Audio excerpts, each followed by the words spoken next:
Hello out there, everyone. Welcome to Telling Tales. Welcome to Wednesday Night Symbaroum.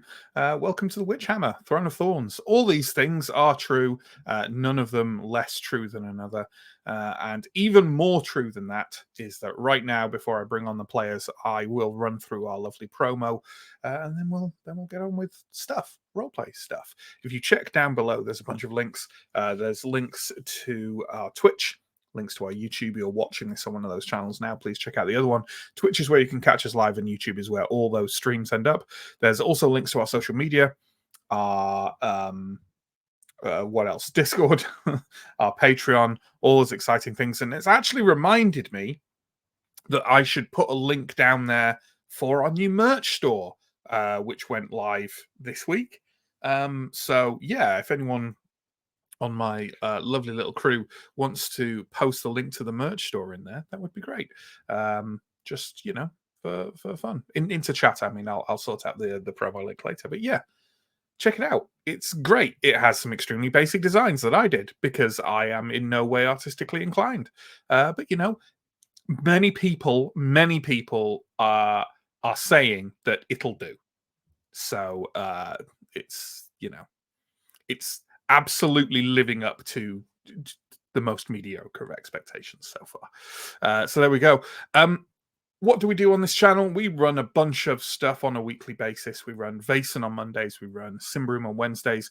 We have Wicked Ones fortnightly on Thursdays. And shortly, hopefully, that will also return to the Big Wet. So that'll be like alternating between Wicked Ones and the Big Wet. We also run one-shots on a monthly basis. The next one of which is this coming Sunday. And if I can reach behind me and pick up the system, then I can show you what that's going to be. It's been a while since we've had a one-shot. Various aspects of life have been holding us back. But this Sunday, I will be running this, Grok. It's an indie TTRPG and not the recent Grok affiliated with AI and Elon Musk. But we're hoping that helps our SEO and disappoints a lot of people. So we'll see about that. But it's a kind of gonzo sci-fi fantasy thing, rules light. We're looking forward to playing it. So check that out this Sunday. And then only a week or 2 weeks or so after that, I think Johnny is running his third Space Thulu. Maybe it's a few weeks after that. It might be the beginning of December, actually. It's in our calendar. It's in our events on Discord. Check it out if you're interested. Okay, I think that's about it for all the promo stuff. So with that in mind, let's start bringing the players on. And we're going to start with a very special player tonight. You know him. You're ambivalent about him. Oh, no, it's not Chris. It's Mike. Incredible. Absolutely fantastic. No notes. In my defense, what happened was John added his screen to the bottom row to share the art, which I will do. And as it did, it pushed you along one, you see. And I think all credit to me for not claiming that I did that on purpose, because it was hilarious. Honest man here. Yeah. I'm just a man sat here pouring his heart out to a mic. Not this mic. You, Mike. Yeah. Hi, Mike. Hi. Yeah. Hi, Matt. Good to have you back. It's good to be back. It is genuinely good to be back. And it is also, and I don't mind saying this, I'm a little bit emotional to be back. And I suspect that will last for about 10 minutes until I start getting dogs abuse of all of you pricks. Yeah. Yeah. Until you roll your first 20. And then and then it'll go right from emotional to aroused. So there we go. Mike, of course, plays Father Anton, Theurg of Prios, and all-round sort of nice guy / healer. Although, sort of the nice guy part has taken a bit of a hammering over the course of the campaign so far from various horrible things that have happened. Mike, you're up to date as far as I'm aware, and by that I mean I know you are because you told me. So, what's your take on events in your absence? What has leapt out to you? Oh, blimey! Put me on the spot. I think that I was actually like kind of pleasantly surprised at like how the group managed to escape from Yefron relatively unharmed. With apologies to Theron, who perhaps suffered like the worst damage out of anyone in the party. And I guess Alindra took a bit of a pasting at one point as well. Alindra definitely took a pasting at one point. Yeah. So apart from those, like, you know, 2 members of the party, everyone else managed to escape. Apart from those 2 living beings, Mike. Yeah, but no, that was, and obviously, like, there looks to be some sort of pretty significant, like, reward / like promised reward in the offering after that, which is a nice little bonus.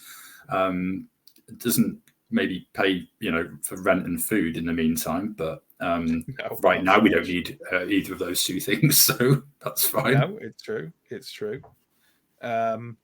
Yeah, it's been eventful, I'd say, but of course, Anton, and by extension, to some degree, you have been missed, of course.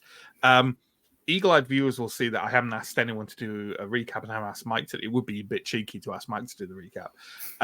That's because I'm doing it at the end, because I feel this session needs a lot of context, both for the viewers, but also for the players. And speaking of those players, let's bring on the next individual. And I have got them. No, I haven't got them right this time, because I was going to say it's Chris again, and then I was going to put on Chris. It's not Chris, it's John.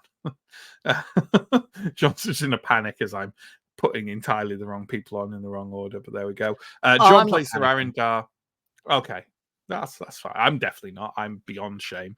John plays Sir Arindar, duelist, adventurer, somewhat naive, conscience of the party, and wannabe noble to a certain degree. John, how's Arindar feeling about the whole situation? Not great. Not great. I'm imagining that everyone is going to respond with variations on that. At least I hope so. That's the dream as a GM, is that your entire party doesn't feel great, you know? Just silence. So let's bring on, you know him, you love him, you nearly saw him too early. It's Chris. Chris plays Theo, former infantryman turned kind of mercenary / fortune seeker / kind of unexpected new adherent to the Iron Pact. Chris, how are you? How is your whalehead friend, and how is Theo? I'm doing terrible. Jinbei-san is doing nothing but fantastic as usual, and Theo is like, I think, you know, you're kind of like, you've mustered your army, you're standing on top of your castle, you're surveying all the lands you've conquered, and then the lunch bell rings and you've realized that you're actually a kid and you have to go back to class.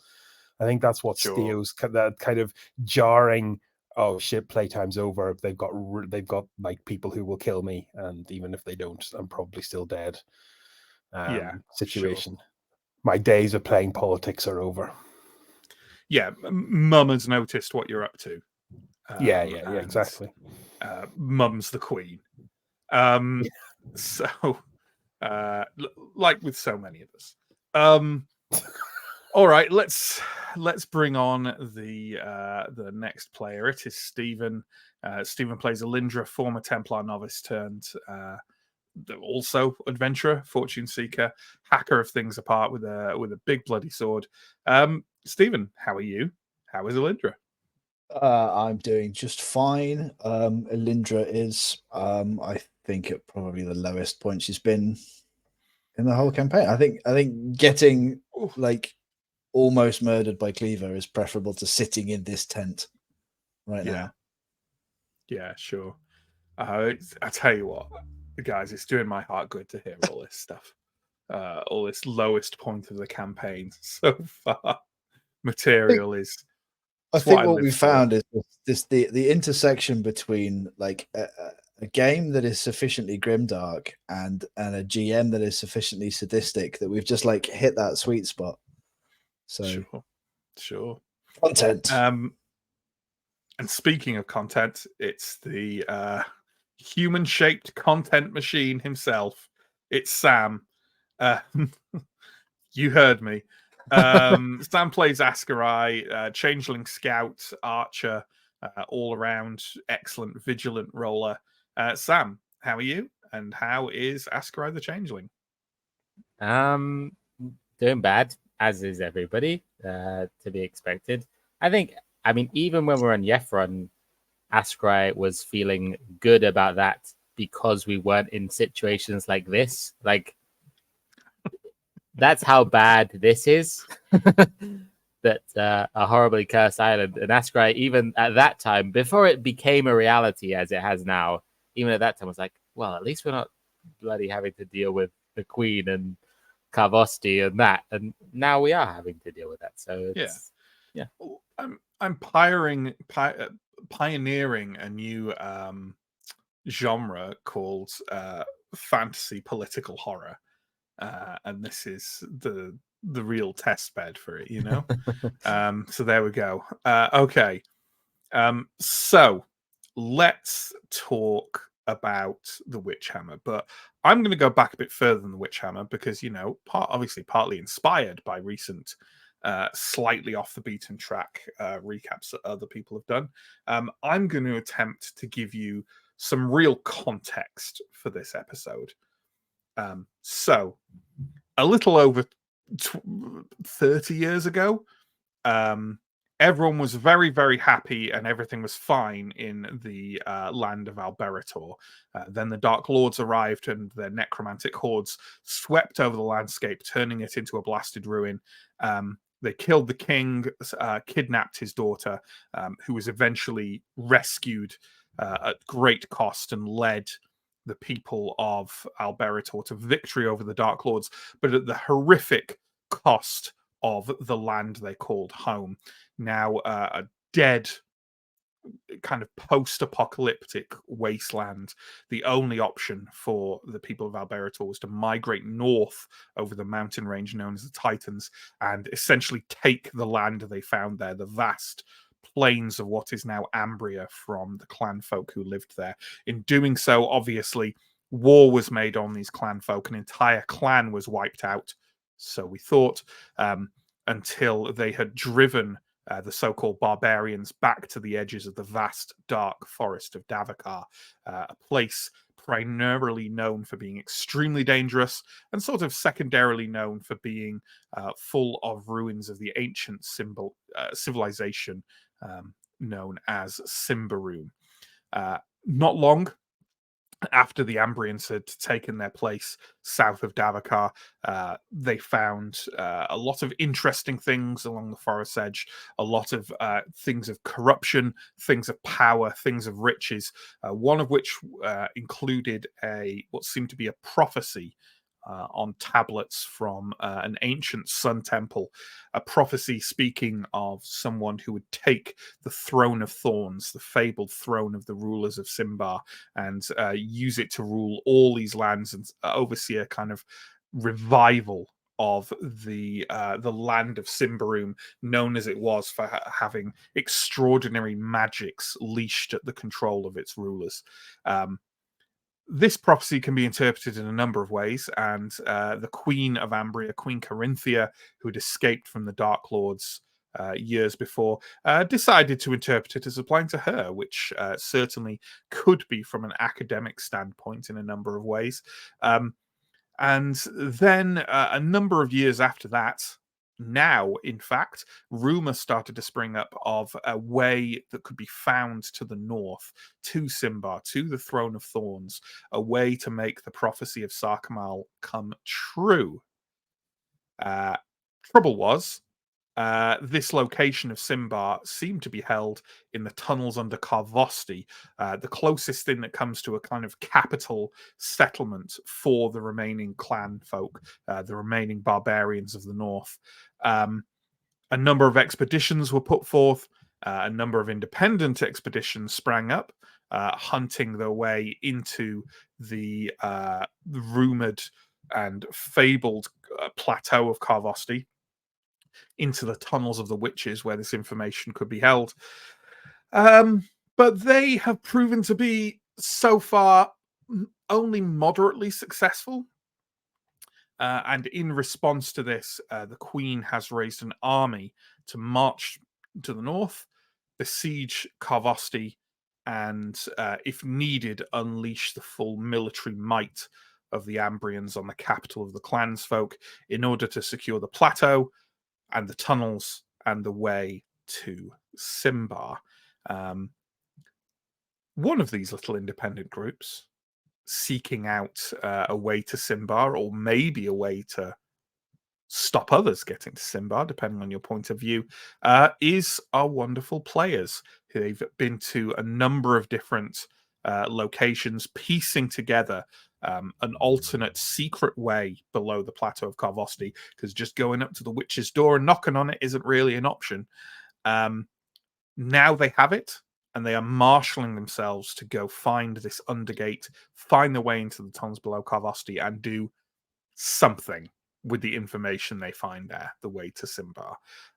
Unfortunately for them, they decided to stop off in the siege camp of Queen Corinthia first, and in doing so, they were spotted by Captain Decamado, a watch captain of Thistlehold, but probably a little bit more than that, who they've worked for before in recovering the tablets of the prophecy of Sarkamal and giving them to Queen Corinthia. And he has basically taken them for a very nice dinner, that included the presence of Grandmaster Seldonio of the Ordo Magica, a very high-ranking and important person in Ambria indeed, and essentially been said, okay, you've kind of had your fun now, kind of not doing this at the behest of the Queen, but what we'd really like is for you to bring this information you find under Karvosti to the Queen. We have our own agents looking for it. If you don't do it, you probably butt heads with them. If you don't do it, you'll be in the bad graces of the Queen, if not perhaps explicitly traitors. And also, by the way, we know you've been thinking, and this was more or less kind of, this was somewhat my voice as well as that of Decamado. Like, obviously, you've had your own motivations and your own ideas about what to do, but the sort of real politic of this, in a way, is that if the Queen gets that information, she doesn't have to take Karvosti by force, possibly avoiding a vast, incredibly body count heavy war with the clans of the north. Decamado and Seldonio then said, okay, you can have some time to talk it over, and walked away. And that's ultimately where we are. We are still in this tent in the Ambrian siege camp, and now our group has to discuss among themselves, assuming they're still going to the tunnels under Karvosti, when they recover that information, what are they going to do with it? Or at least what are they going to tell Decamado they're going to do with it? Are they going to bring it for the Queen and the Queen alone? Are they going to bring it for the Queen, but, try and get it to other people who may have expressed interest, like High Chieftain Tharaban? Are they going to keep it for themselves? What are they going to do about the Queen's Rangers who are possibly already there, or waiting to intercept them, or any number of things? It's a bit of a loaded discussion. I'm anticipating not having to do anything very much for the next hour or so, because I don't think many of our NPCs are here. I think maybe Revelia, and that's it. I don't think, which is probably for the best, given the slightly blunt nature of Degesto. I believe the words, I will start by handing it over to you, repeating the words that Seldonio said to you as he temporarily left. He said, each time you light a candle, you also create a shadow. Over to you.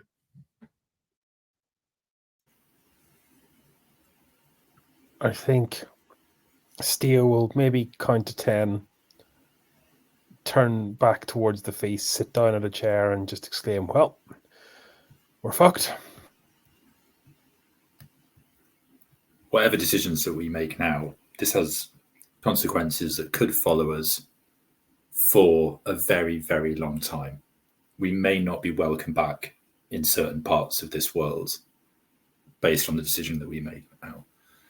And everyone in this tent should think very carefully about the consequences of this.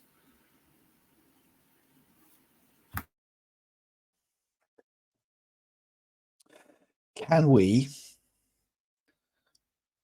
come up with any options that we know we definitely can't support?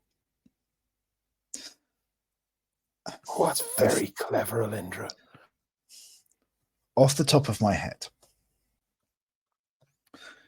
if we take whatever we find in those tunnels to Tharaban, the Queen is going to storm Karvosti. Enormous numbers of people die. If we take that information for ourselves, I very much doubt that we'll be allowed to leave the camp, but we certainly, well, we would get killed in either circumstance. The invasion of Karvosti would happen in either circumstance. How comfortable we are with that idea is a thing we need to consider.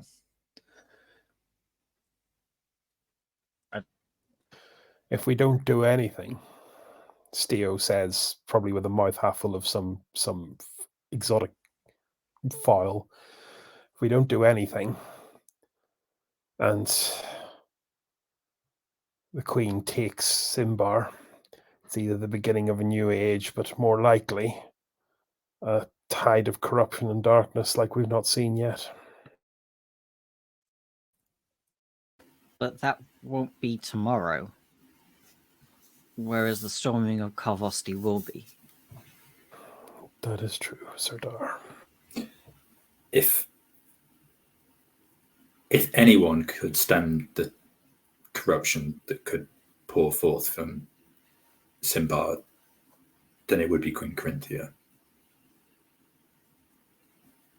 And it's maybe arrogant on our part to believe that we could get what we want from Symbar without unleashing that ourselves.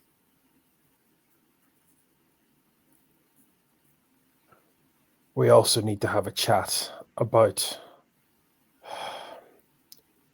whether or not my proposal that Symbar is best left undiscoverable may be pragmatic in this situation. I think it's possible that it's within our power to ensure that Symbar remains undiscoverable, but that will come at the cost of many, many lives. That will come at the cost of, let's face it, a war. Of our lives, I think, is almost certain as well. Yeah, when the Queen gets us. I'd We also give this say that information to nobody when The, everybody wants it from us. I don't think we're getting out of that.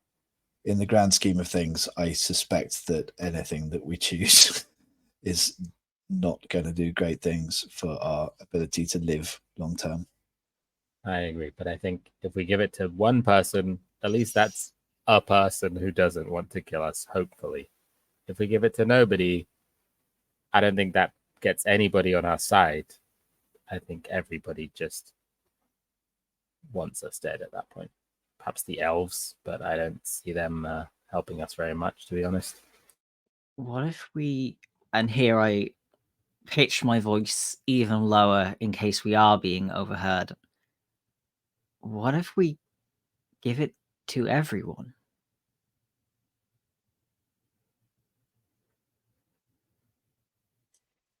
Huh. then everyone hates us, but no one can be angry with us. Well, it depends on what it is, doesn't it? Because if it's the passage, then I think it is what we're going to find out there. How would we... Sorry, an intro. Yes, but like what all this is about is the same knowledge that Almendra knows, which is in that passage, in whatever form it takes.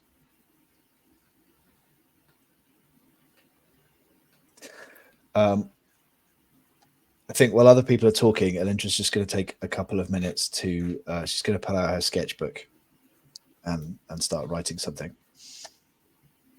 Sure.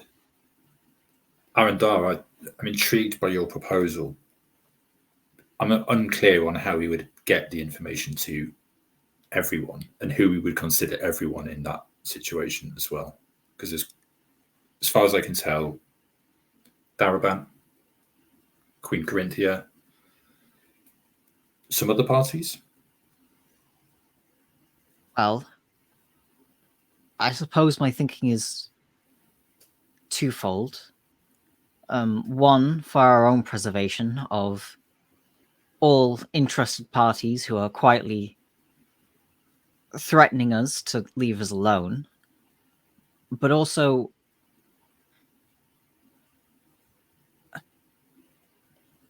I'm aware that if both the Queen and Tharaban are involved, then this is still likely to turn into open conflict further down the road. But perhaps before that point, the involvement of other interested parties, such as certain friends from the forest, might be more successful in heading that off before it happens.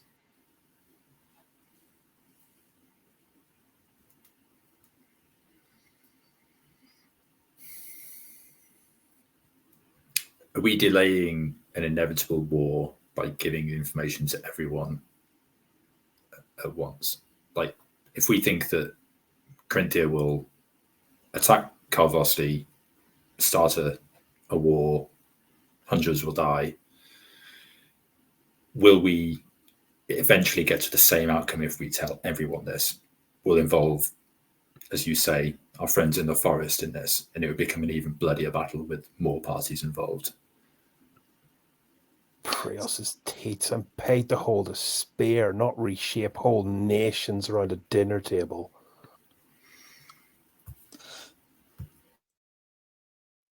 I think it's worth thinking about what we feel like the danger of this information is and what the danger of Simba is. I mean, we obviously have some sense that it will be bad if anyone has this information, but I don't have a clear sense, and perhaps other people do, of exactly how it would be bad and for who it would be bad. There's a part of me that thinks if this is just going to be bad for the people who go to Simba, why not give it to the Queen and just say, like, go, like, you'll get horribly corrupted and get your comeuppance, and if we think it's going to be bad in a more universal way, which I guess we all must think, to what extent is that the case? Is there any way of finding that out? No, we don't know how bad it will be, and we can't know how bad it will be. We know the Dark Lords sucked the green from every blade of grass in Alberator, and from what we've been told, what lies at the center of that forest is worse, and what lies at the center of that forest is what caused it to be a forest in the first place. There is power there that is beyond our understanding, that we have, and I will look at Askra and Antom, seen a little taste of in our previous expeditions beneath this place. So, regardless of the other factions involved, if we don't pass the information onto the Queen, there will be a war. If we do pass the information onto the Queen, there will be a race to whatever is in Simba, and a strong chance that that will be unleashed on the world. And the problem multiplies if we're involving trying to get that information or withhold that information to multiple parties and also there's like a logistical problem of how do we get to Tharaban? How do we do that?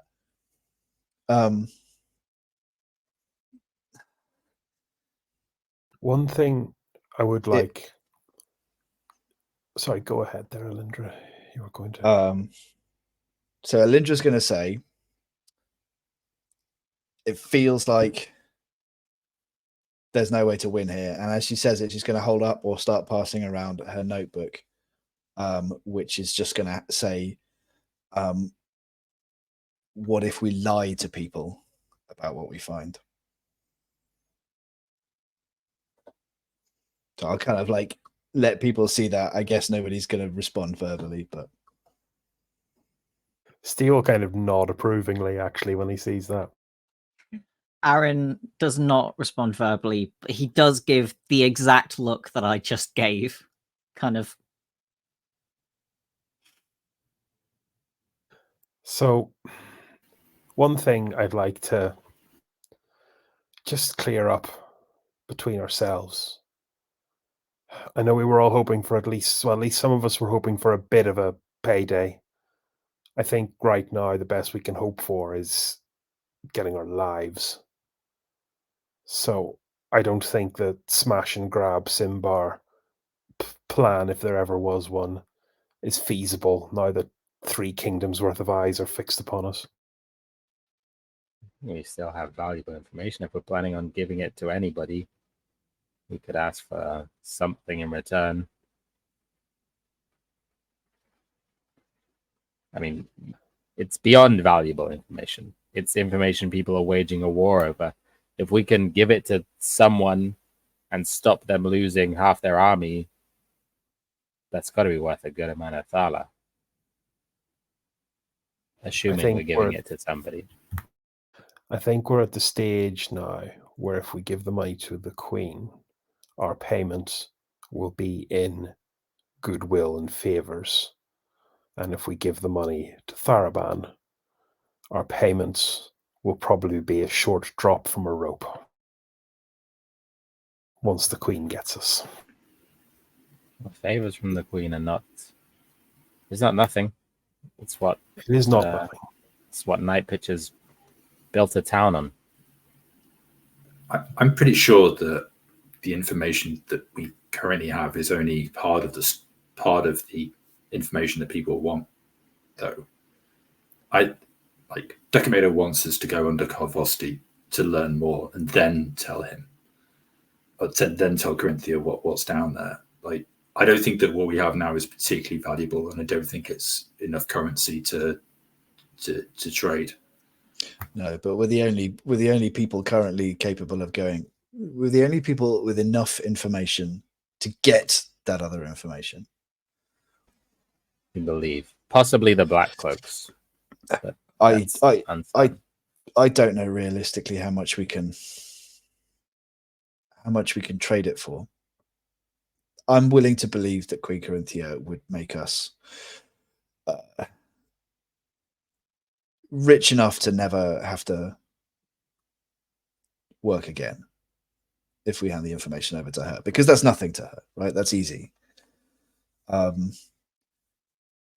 Assuming that she doesn't consider us untrustworthy or troublesome or in some other way likely to get in her way once she has the information, in which case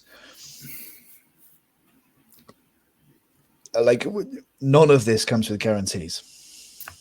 Or does she not pay us anything because it's our responsibility as Ambrians, as Ambrians, to give her this information anyway?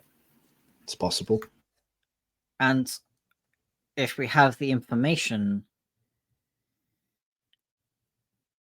I feel like not a bargain. This isn't a bargain.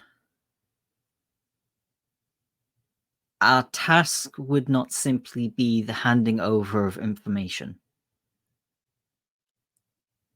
If we have proven ourselves competent enough to get to this point, then surely the Queen would grace us with her favour to go forth on her behalf. We don't hand over the information and walk away. Aaron makes a great point. Yeah.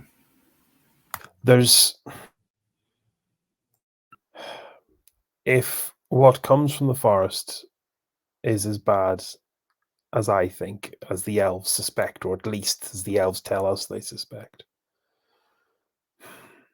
we still have the option of going in there and making sure no one else can come in behind us. And that This- could be a one-way trip. This is only assuming that the Queen decides to rely on the few of us to go and forge the path. She's sat out here with an army. You have Why to think, not Brett. drive them all into the forest to go and do this together? She's not going to want anybody like at the gates of Simbar stood between her and whatever there is for her in there. We may well end up going to Simbar, but I cannot imagine situations where we would be allowed to do that alone. I agree. I think clearly, with some reason, they don't have full confidence in us, and also would think that we would need help, which I think is both very valid thoughts. That we would need more men, True. and they would want to keep an eye on us. So the chances of just being sent off and then able to obfuscate the path somehow or block it seem unlikely to me. Too much hangs on the nature of what exists behind that door. If it is a shimmering golden city in darkness, then game over. If it is some artifact, then we can't copy an artifact. If it's some golden piece of information, then Aaron's point stands. We won't know until we go. So that still leaves us in the position of needing to tell Saldonio something. I cannot imagine a situation in which we can tell Saldonio, oh, we're going to hand this to Tharaban, or, oh, we're going to keep this for ourselves. I don't see what choice we have but to hand the information over to the Queen. Point at notebook. I am inclined to agree with you. Equally, Move page, notebook, eat page. If we somehow got a message to Tharaban or other parties, and the Queen's Rangers and Tharaban's guys show up at the same place at the same time, it will be very clear to the Rangers and to Queen Corinthia who passed on that information. So we are doomed. If there was a way that we could communicate with Tharaban via some third party, that we could somehow get a message up to him without going ourselves, then it would be a thing that we could consider. But I don't see a way to do that.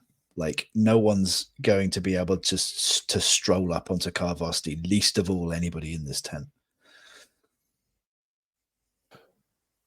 What about the Lightbringer?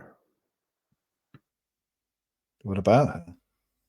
Surely, if what we find behind those gates is deemed of such earth-shattering importance that it must transcend the realm political, no one would begrudge us sending it to the care of the church. Oh, I think everybody would begrudge us that. I think it's a really interesting consideration. It could potentially take weeks to get a message to Lightbringer and a response back. Yeah, it would be a very different situation if she were here, but I've got no reason to think that she is.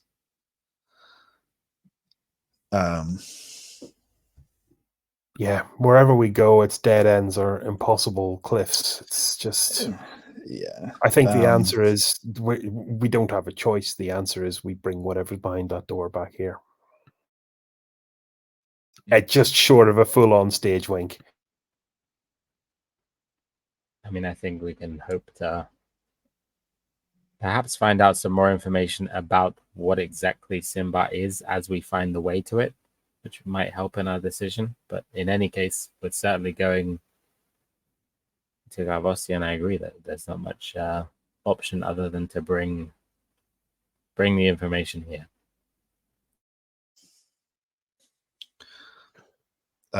Like tiny, like out of character question. We're aware that Steo is a member of the Iron Pact, right? Because he admitted it. Yeah, But I think everyone is aware of that now. Yeah. has Steo spoken about his so far not very successful ability to communicate with elves? Okay, so we Yeah, know that I that's a know thing that that. you can do. Okay.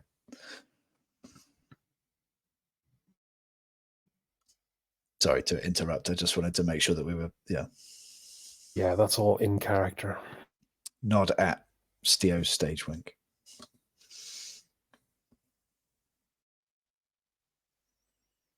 I just, again, probably going back down to Arendar's conspiratorial whisper level. If there is some magic device down there that will seal the tunnels, it's going to be. I need to pull it. Not because I'm being forced to, but because a couple of thousand dead Ambrians and Northerners up on that cliff are next to nothing compared to what will issue forth from that forest. I mean, you say that, but we don't really have an idea. The elves are basically fucking useless. Like, they worry constantly about everything that's in the forest, but they don't do anything about any of it. I mean, they were sat outside Fria Ligan for who knows how long. It was like, yes, it was dangerous in Fria Ligan, but given what we know about elves, I feel like they could have dealt with the threat that we found in there and avoided a lot of corruption, but they just sit and wait. And who knows how it will be with Simba. I mean, you'd imagine worse, but I mean, I think the elves they have warnings about this stuff, and like, we really don't know. I don't think the elves' fear about Simba is a good barometer for how dangerous it might be. We can expect it to be the most dangerous thing in the world, but we really have no idea. Here's a question. What would we expect the elves to do with the knowledge of how to get to Simba? It's safe Jack to shit. assume they already know.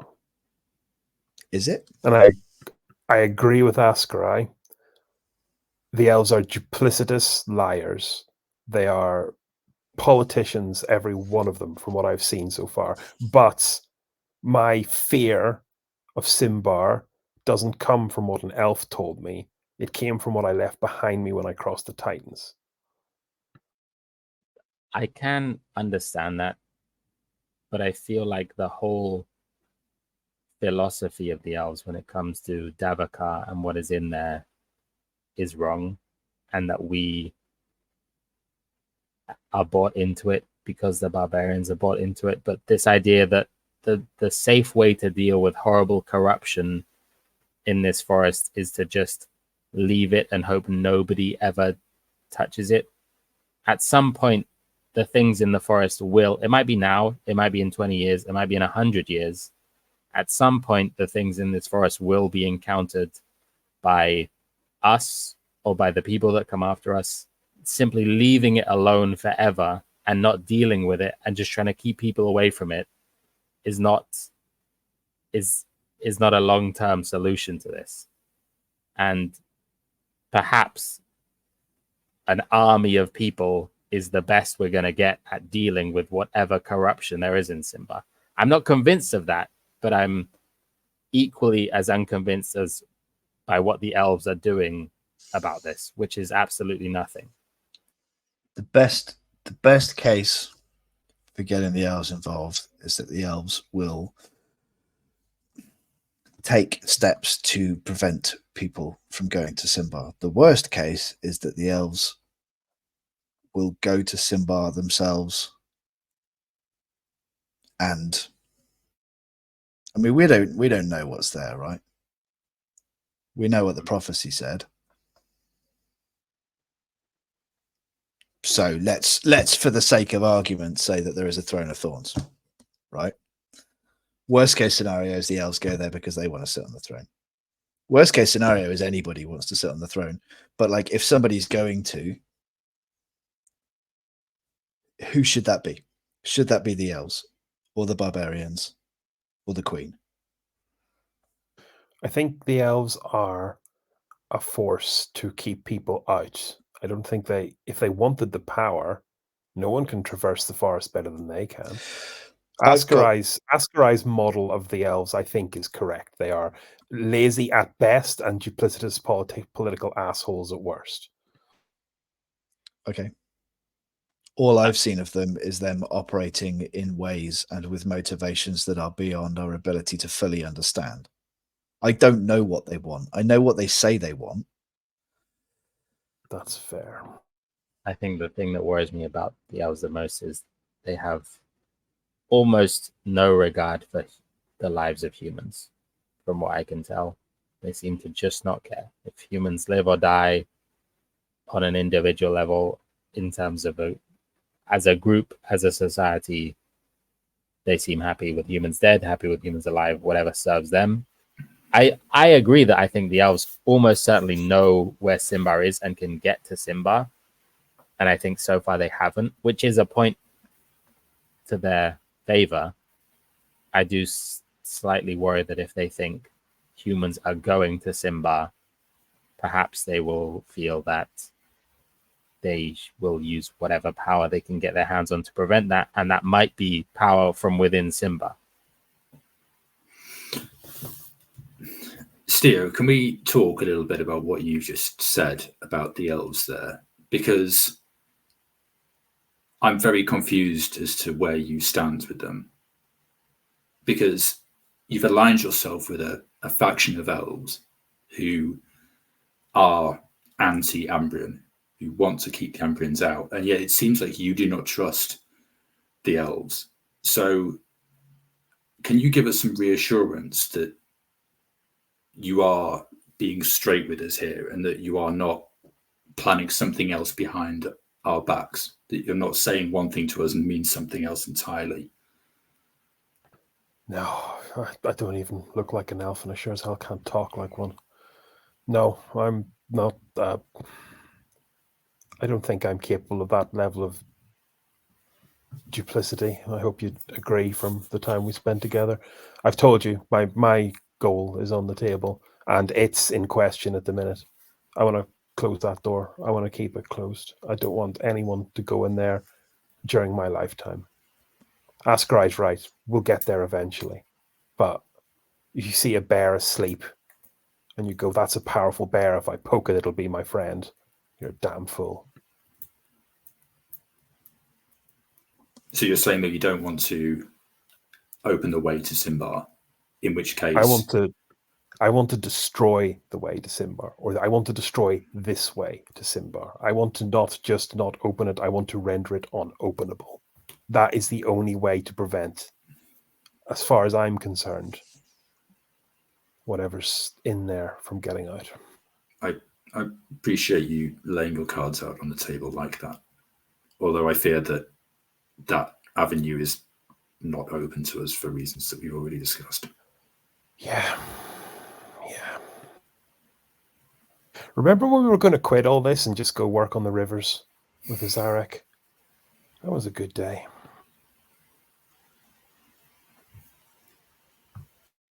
Well, we won't be able to do that if there's war between the clans and Ambria. Well, we do have a kind of gesture to Antom's pouch where we've got the Stick of Destiny. We do have some favors owed. Going to ground is the cowardly option, but it is one where we could at least live out our days well fed and maybe one day able to laugh again. And the very slim chance that we somehow survive all of this, and the very, very slim chance that we somehow survive all this and get paid, I wonder how many places there will be in the world that we can go and spend those thala. Yeah.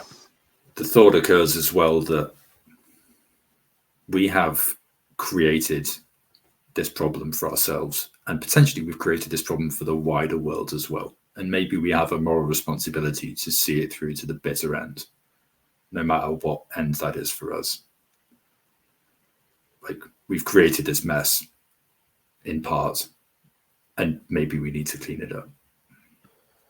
Better us, I suppose, than Cleaver's lads or the Black Cloaks or any of the other political parties. At least we have a diversity of opinion here. At least there are options, terrible as they all seem. I'm not sure But that I think- diversity of opinion is going to do an awful lot up against the forces we find ourselves rubbing up against. But yeah, well, at least the decision we're making seems moral, but I think that decision is also kind of made. Whatever we find in there, we got to bring back here. Yeah, I think whatever horribleness comes down the line, if we do bring information back here, at the very least, we're preventing this, what looks to be a horrible battle over Kavosti. It's not nothing.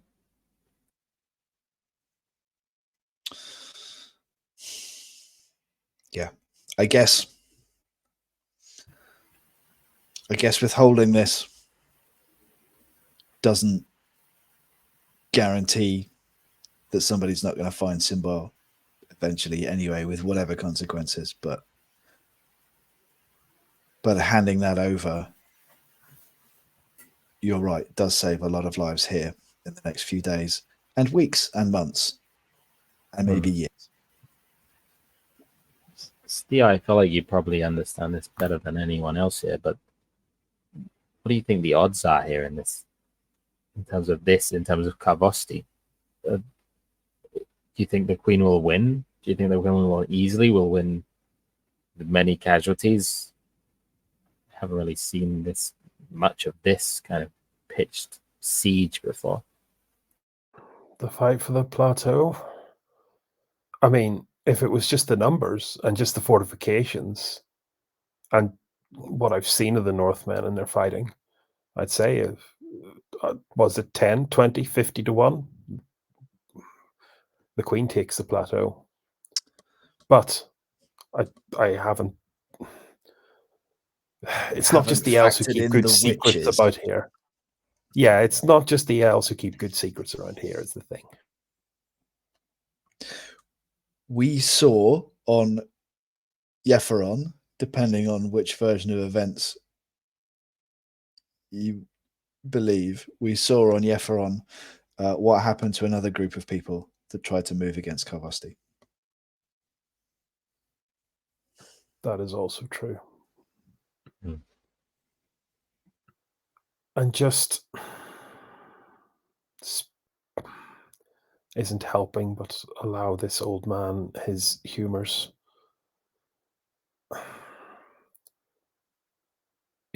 In times like this, and in fairness, when I think of times like this, I think of decisions made on the battlefield, not in a tent surrounded by tens of thalers worth of food. It's better considering that what we do in these next few weeks, we do because they are our last few weeks, rather than that there is some golden light of retribution or golden light of there's no good ending, I don't think. Maybe I'll be wrong. Wouldn't that be great? I Maybe think you need to have a little bit more faith in our God.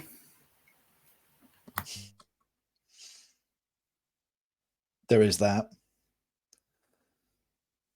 I think whatever happens with the world, and I think whatever Prius wills, for me, it was somewhere between Fria Ligan and Yepheron that I became convinced that we weren't going to be telling stories about this in our retirement. And we are in this thing now to whatever end. Well, So then if we are doomed, then we have a duty to do best by everyone else. I think we do. Keep as many people alive as possible. That's always been what I've said. We're in a bad position, but we're not. Let's not give up on ourselves just yet.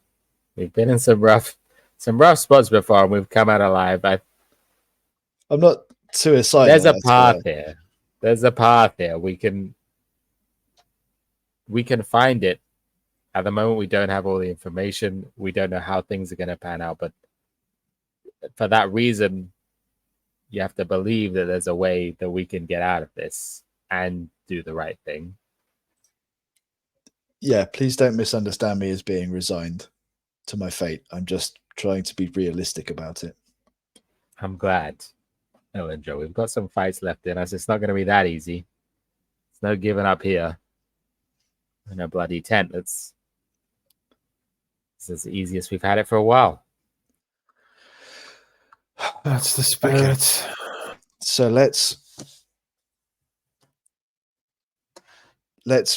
figure out how we're going to agree on the things that we're going to say, so that sooner rather than later we can leave this fucking tent.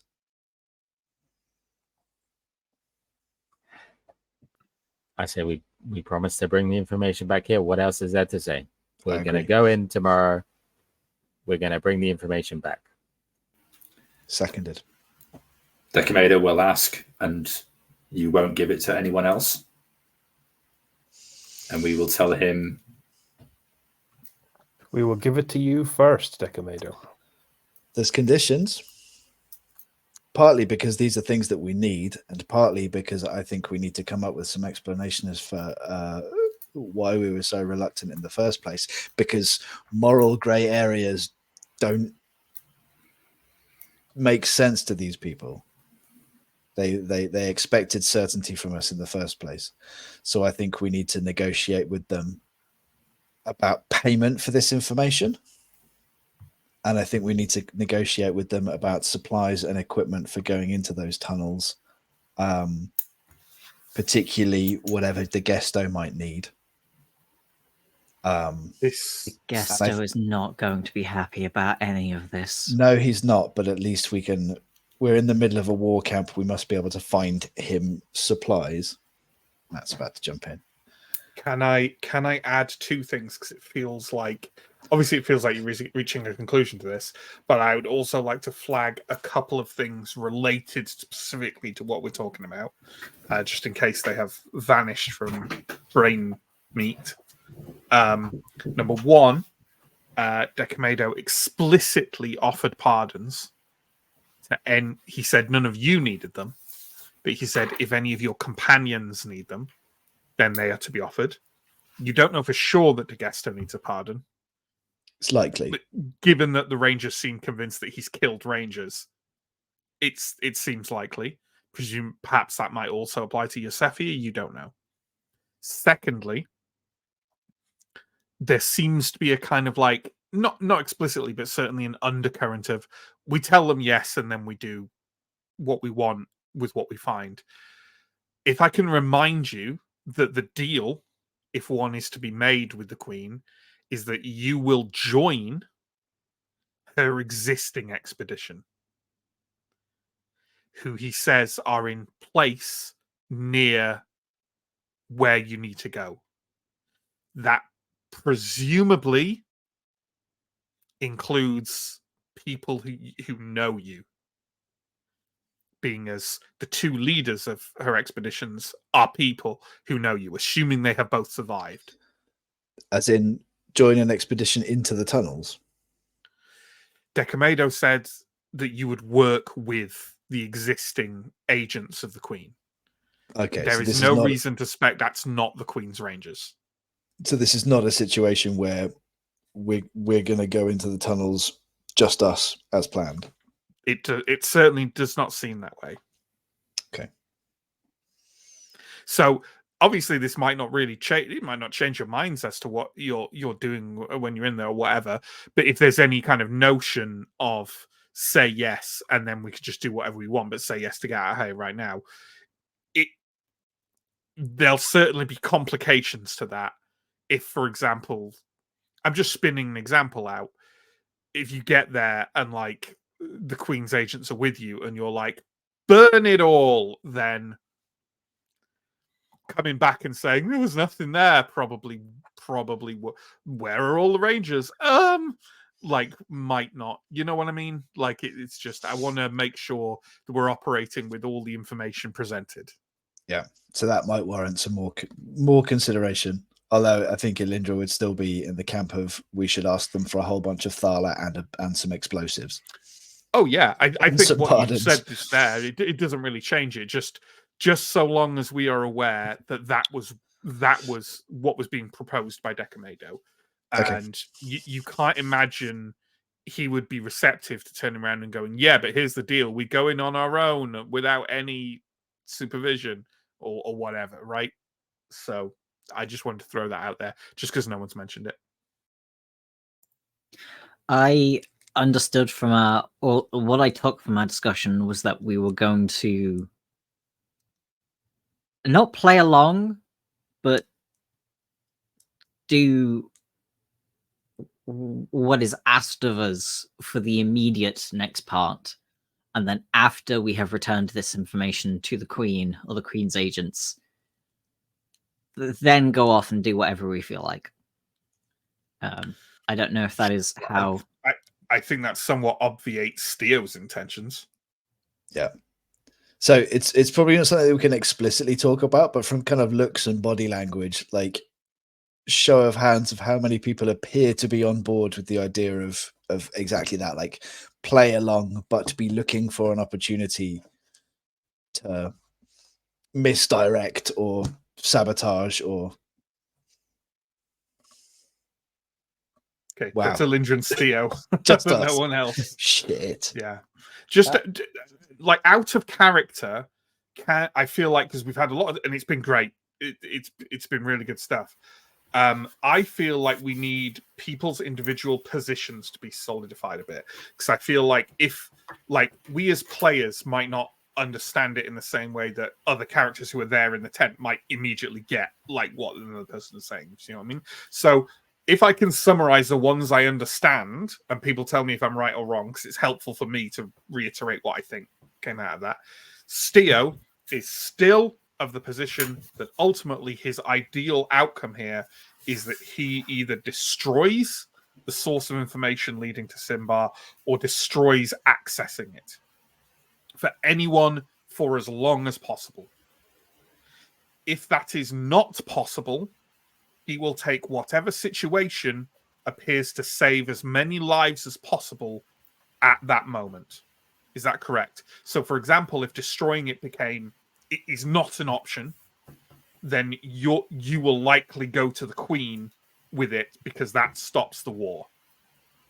Correct. Yeah, okay. I think that's fair. Elindra is sort of similar to that, but skewing a bit further away from the destroy everything I impact thing and more towards the like but leaving it kind of open.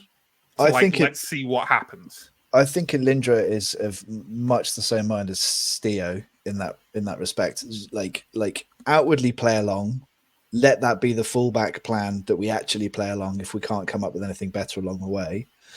But yes, destroy the information, destroy the path of the information if that's at all possible. And she's also thinking about, can Steo contact the Iron Pact? Can we find a way to get information to Tharaban if the situation gets to the point that we think that we need to do that? Yeah. So kind of play as many parties as possible, maybe not for cynical reasons, but just try and avoid a concentration of this knowledge. Is that kind of roughly her thinking? Yeah. Like best outcome, no one knows. Second best outcome is that everyone knows. Sure.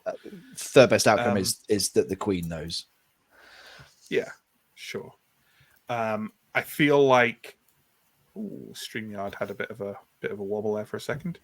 I feel like Antom and Aaron seem to be on roughly the same page in that I feel they are the most open to basically, in good faith, going along with the Queen's offer, or this deal with the Queen, because it prevents the war. And that's kind of like, is that fairly accurate? I lost the connection there for a second, but yeah, I'm pretty. Okay, sorry. Is it just me? No, Kind it's of me. pro Queen, Okay. pro Queen, anti-war. Are you Yes, guys that is a good way. picking me up? Yeah, we're Okay. losing you a little bit. Yeah. I think Anton's position is, like right now in this moment, we go along with giving this information to the Queen, and we position ourselves in such a way as to maybe influence things going forward with what happens after that, or maybe we find another opportunity later on to influence events in different ways. But fundamentally, I think we give this information to the Queen right now. With the central motivation of that being preventing the immediate oncoming conflict and bloodshed. Yeah. Yeah, I think.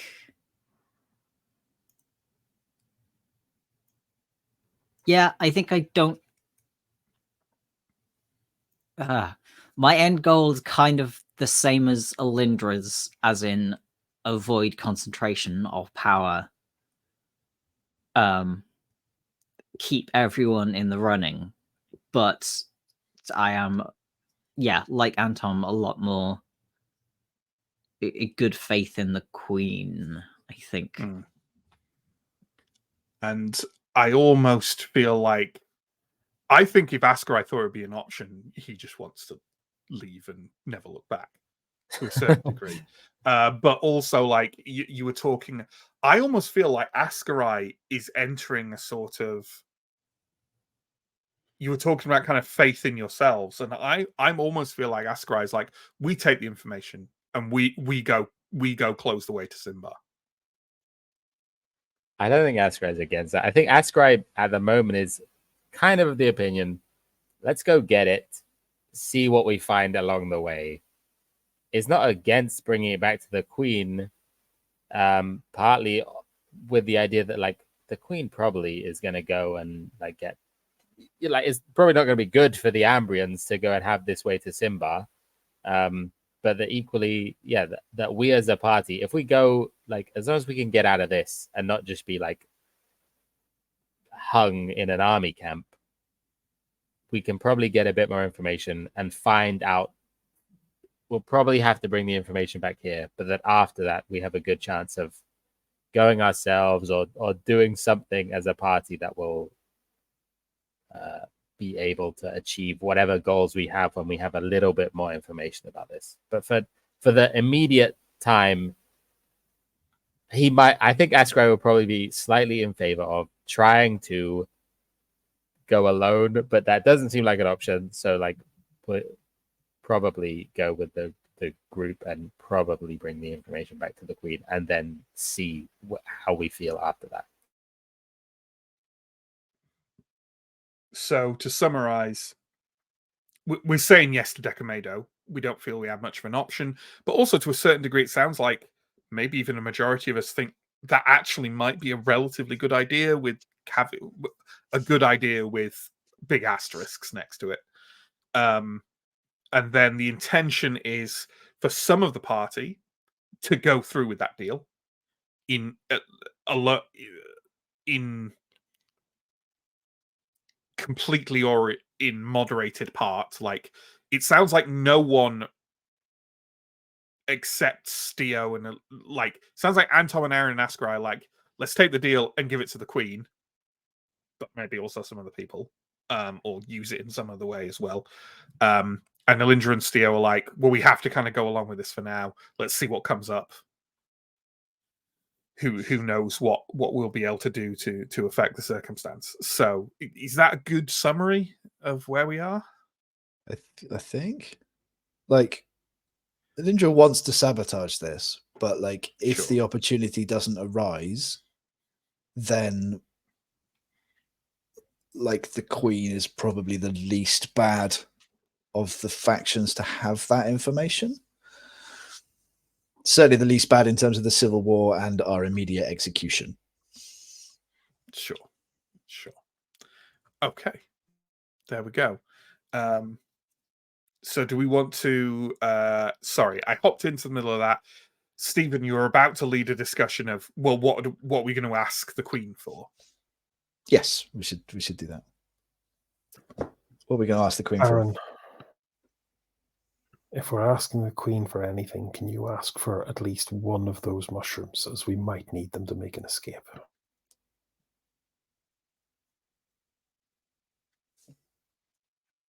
That would be the truffles. That would be difficult to ask for, as I'm not sure we knew what it was called. Can I ask how that would help make an escape? We feed it to the cat goes bonkers, the cat takes us to the hall where no tears shed in vain. I guess you have to hope that the route to the Hall of 1,000 Tears from where you are at that specific time is not directly Desperately filled dangerous, with the yes. enemies. There are a lot. One problem at a time, please, Matt. Sure. It also, of course, assumes that the elves would be absolutely thrilled to see us after we give that information to the Queen. Yes. Yes. I also think we should not put it past Decomator to have some understanding of what that does and is used for. And if he has any clue at all, would immediately tip him off that we are not on the level. Yeah, I think we should not ask for that. I think we should ask for standard greedy mercenary sellsword things. I think we should ask for what's a reasonable amount? 1,000 thaler each, and I would say pardons ask if anybody Aaron needs them. Dar, but he's useless with quantities. It's true. I think asking... I'm not entirely sure if the Queen pays you for something that you tell her the amount you're being paid. Okay, yeah. Maybe it's unspecified, but it's like we should make it clear to Decomator that we would just like to retire, and we would like the Queen to help with that. Also, that we've spent a huge deal of our own time and money tracking down this information and our own supplies, and we've lost many companions along the way. Yeah. I feel like that's worth some compensation. And speaking of lost companions, we shouldn't forget what immediately set us on this quest as well, which is to find out what happened to Elmendra. So we should ask that any bodies that are recovered or information that is recovered, that we get access to that information, assuming that she's not still alive, of course.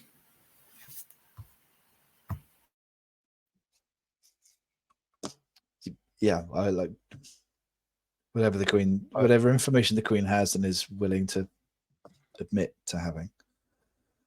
I don't know about the rest of you, but I'm going to ask for a nice new set of armor for the job tomorrow. You should ask for some, whatever it is that the Gesto uses for making his explosions and his fire stuff. I want the Gesto to be fully tooled up. We're in the middle of a camp about to lay siege on Carvasti. They can't tell us that they don't have those kind of munitions around.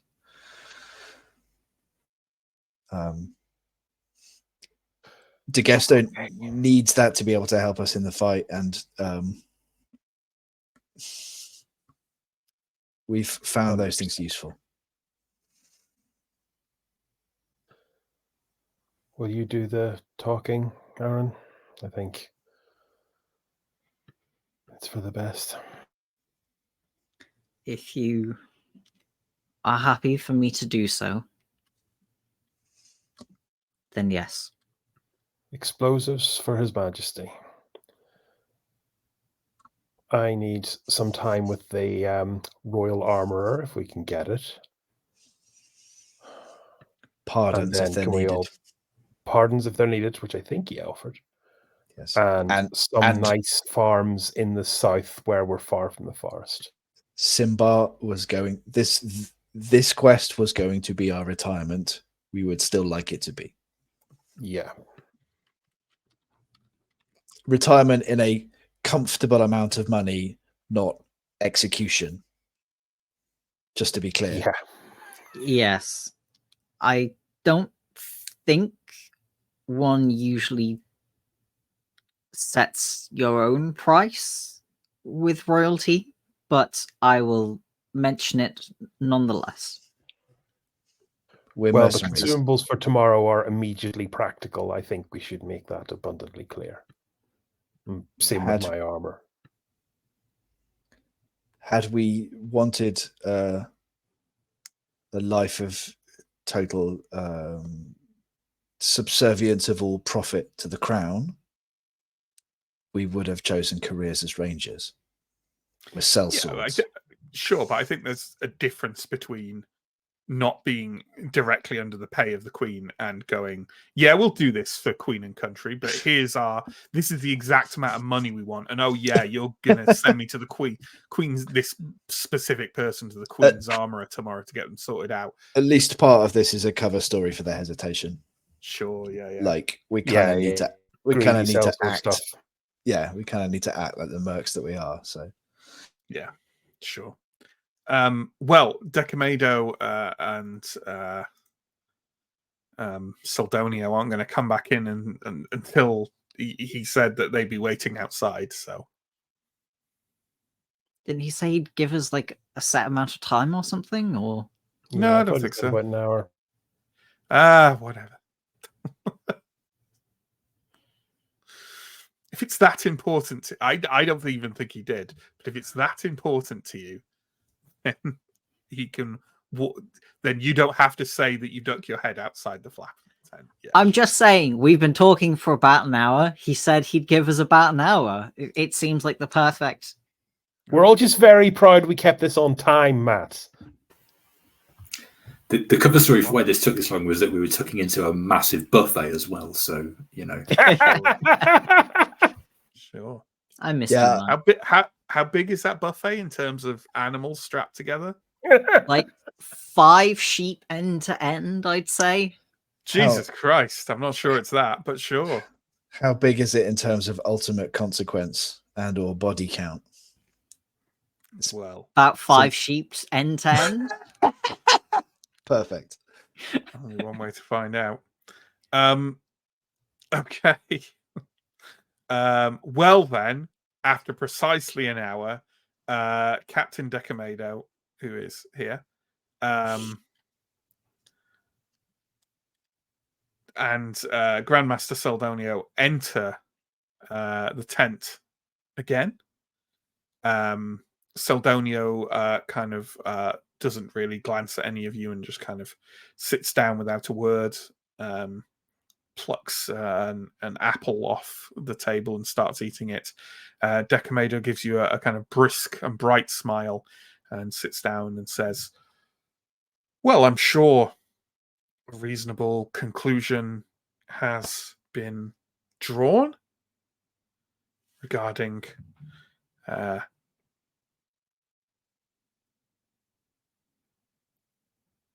duty and patriotism, and are we in agreement? We are prepared to do our duty for the Queen in this matter. Excellent. May I add, having fought alongside you, I am personally relieved to not find you on the other side, or any side, not necessarily the other. Wonderful. We do, however, have some requests. I suspect the Queen and her counselors will have apt remuneration in mind, but of course, indulge yourselves. That would be very kind, and we may have suggestions of what form that may take, but in the more immediacy, we have certain matters that will assist us in this matter. Steo here would very much be obliged for some time with a master armorer, if there is one spare. You require repairs? Yes, sir. Repairs and whatever they can do to save me from whatever horrors lurk beneath.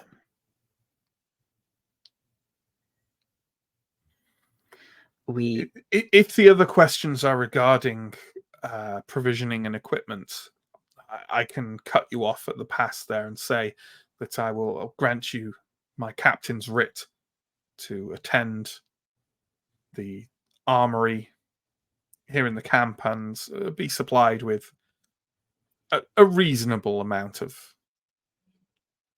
equipment. There will not be any limits on that beyond what the armorers consider to be reasonable for individuals to carry. Can we simply settle on that and move forward to any other items? And perhaps also a note from yourself, such that certain members of our party will not face punishment for being in the camp or being accosted by authorities while they are doing their royal duty. I will. He passes you a letter that's already stamped and sealed. Wonderful.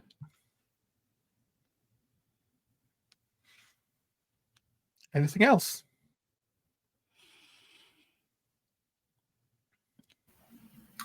We would also politely request information regarding Elmendra, someone who we knew of, should the Queen's Rangers find information relating to her whereabouts. I cannot promise that information will be forthcoming, depending on the manner of our finding of Elmendra and the manner of Elmendra herself, but I can say that currently the Crown owes her no ill will, and I can assure you we are looking most fervently.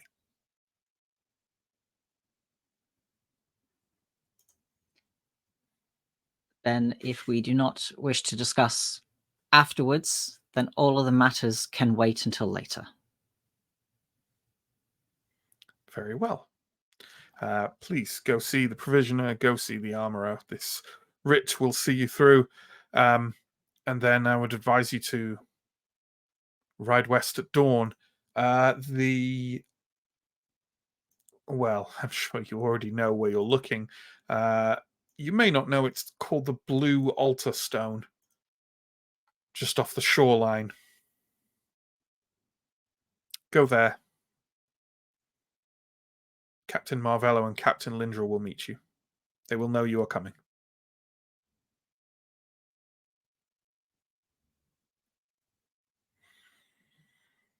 Steo kind of does his best to hide it, but does look like he's just been shot through the heart.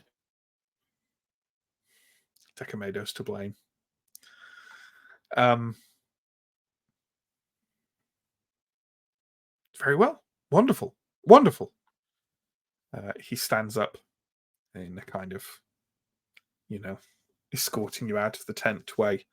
Grandmaster Seldonio is kind of like picking at the last remains of this apple and nods, says, the Ordo Magica is satisfied to have secured the good works and alliance of your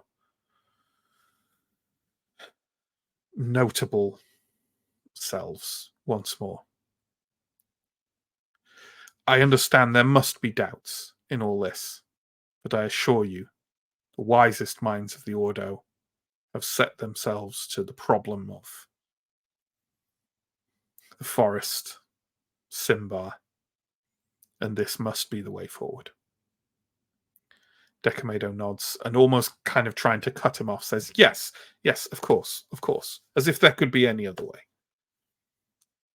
Sorry, Matt, just I'd like to interject, but I can't remember the name of our little friend in the Ordo Magica. Ganderold. Ganderold, that's the one, thank you. So I'll just kind of maybe interject once at the end of the Grandmaster sentence and go, Grandmaster, please pass our thanks on to Ganderold in Thistlehold. He was an apt, a very skilled companion earlier in our journeys. Oh, well, I certainly will do, but Adept Ganderold is here.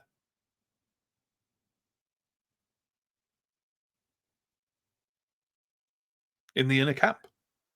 Oh, I'll be honest with you, Grandmaster. I half expected him to step out from behind you, but maybe I will find him. Find yourselves to the Ordo encampment in the inner camp.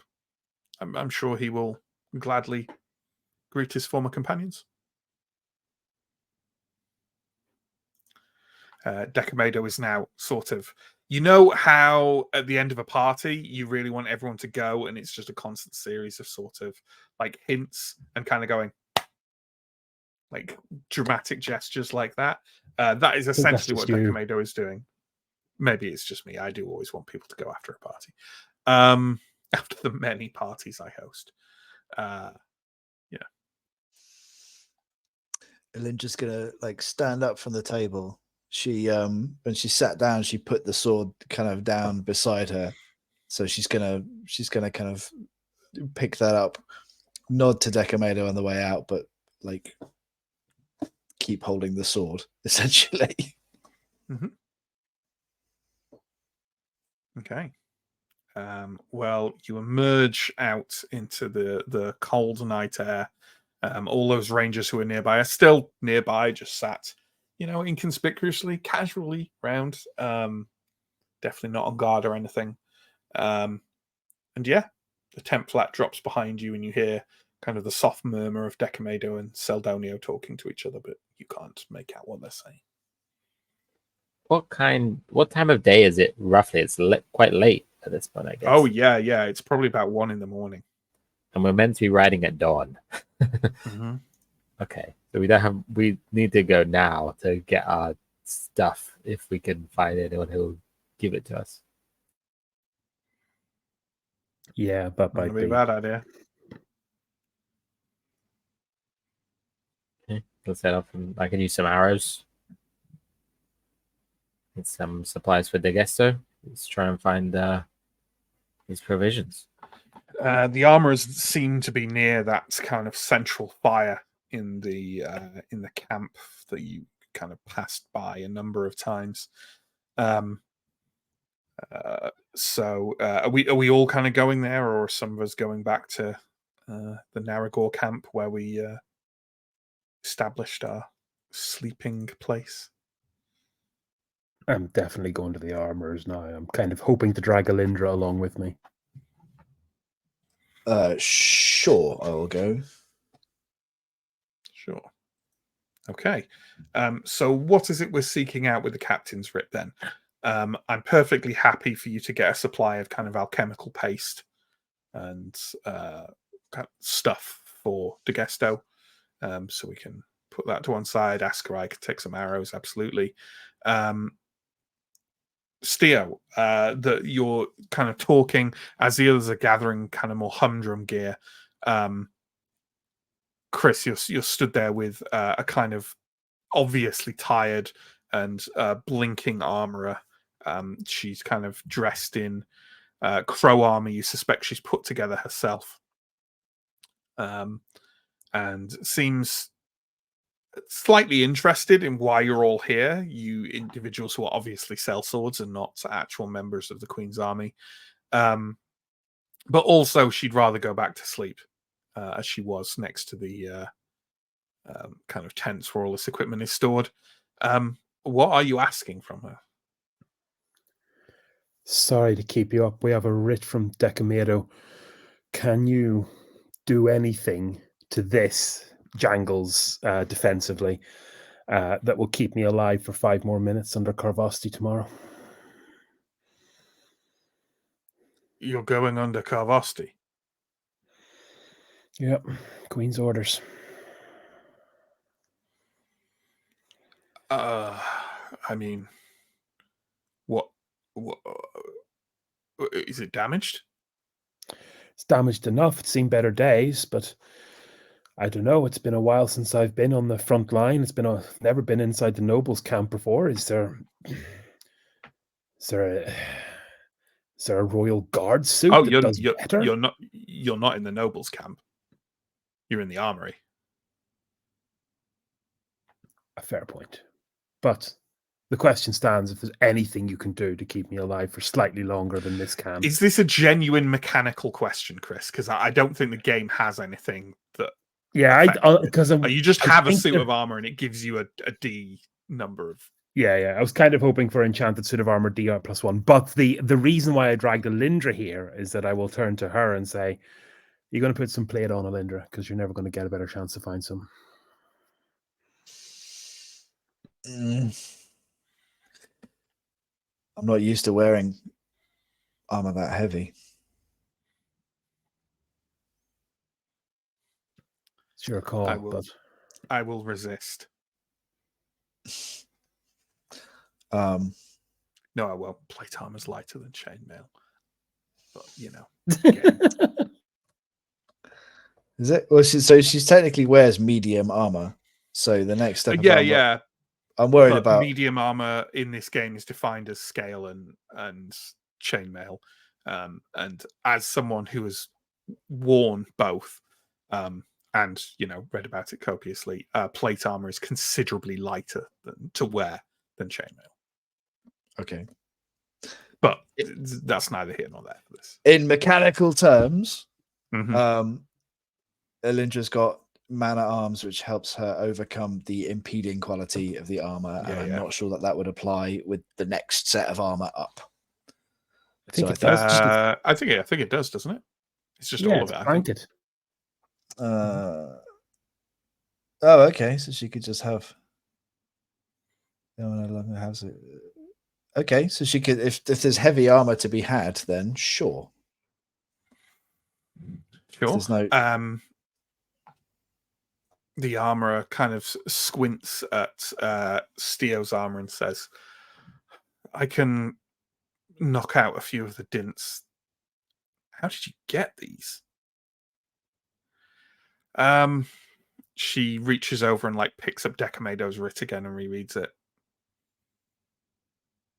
"Fine, I have some spare. I'll get some plate for your friend." She whistles for a kind of boy to come over and start measuring Alindra, so she could find some approximation to slap together some rather jumbled plate armor for you to take away. You can't help but notice it's a bit dinged and the straps look a bit worn, but it certainly seems kind of serviceable. So I guess you just got yourself some free plate armor. Cool. You owe me 10 thaler. I don't have 10 thaler. Okay. Yes, I will take the heavy armor and I'll figure out. That just increases the dice roll for armor rolls, right? Yeah, I think it's D10. Cool. John has pointed out in the private chat that you can get reinforcements that add a kind of +1 to the roll and stuff like that. I think doing that is more than the time you have. Yeah, that's fair enough. Yeah. Masquerade would like to see if he can pick up some. He will, I guess, get some normal arrows fairly easily, but also try and pick up some slightly fancier arrows if they have any. There are precision arrows that exist, and also a grappling hook arrow that exists that he will see if he can source anywhere in this camp. I think grappling hook arrows are probably not going to be generally handed out by the by the armorer. But you know what? Give me a D6 roll, and you can find that many precision arrows in among the sheafs of regular ones. Okay, nice. That's a 3. Is some anyone else fancy looking for puppies. anything? And no, Arendar, they do not have cat armor. I already have cat armor. Oh yeah, you do. Why I do just you never haven't trained wear the it? cat to wear it. Right. Yeah. You know how you can't just put a harness on a cat and take him for a walk? I It's don't know what basically you mean. I don't know what you mean. I would like to. The only thing I can think to pick up is a couple of herbal cures and a replacement rope for the one of ours that got chopped in half. Sure. Yeah, that's absolutely fine. You can grab all those. Father Anton, anything, double-handed warhammer? Yeah, I think just the herbal cures for Anton, unless they've got some sort of super light, very sturdy armor that I can wear under my robes. But I don't think such a thing exists in Symbaroum. I mean, At least not as like a non-special item, right? Like no. I mean, if you want, you can take some medium armor. I think that They impede magic, don't they? yeah, I thought there was something like that.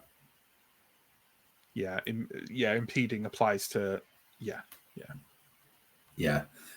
which I don't want to deal with. So I will just be my usual vulnerable self. sure. With the armorer,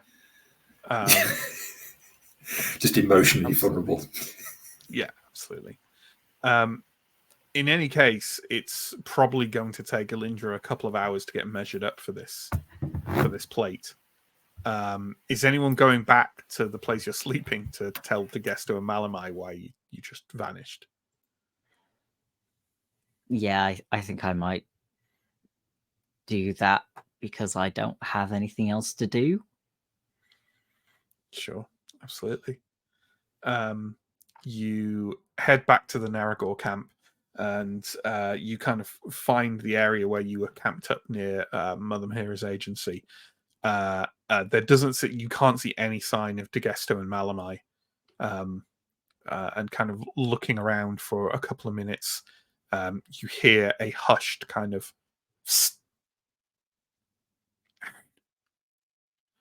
and you see Malamai lurking, basically in a bush near the kind of edge of the wall of the camp. I will nonchalantly head over to the bush. Where were you? Is everything all right? We saw your tents, but you weren't here. Yes, we were pulled away. There have been some developments. None of them are bad and are potentially good. We'll be heading back here to sleep shortly, and we need to leave at sunrise. Oh, all right, I'll tell Degesto and we'll meet you here at sunrise. Was it sunrise or be there? We're leaving here at sunrise, aren't we? Yes. Well, dawn. Yes. Yes.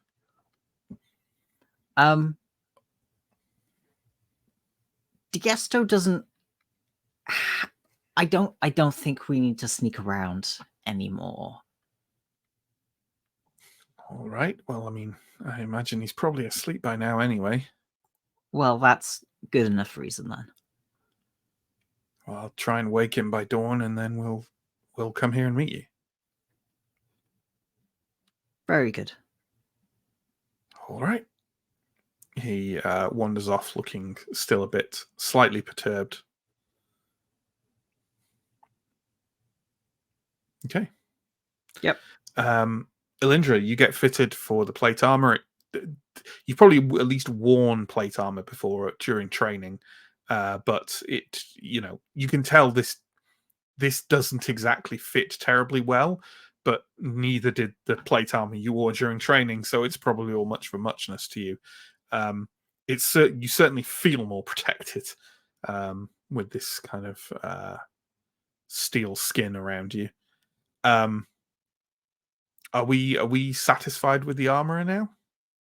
I think so. Yeah. I think try to get a couple of hours sleep.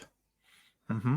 Um, Yeah, it's the start of spring, so the sun probably starts rising at like 7 or 8-ish.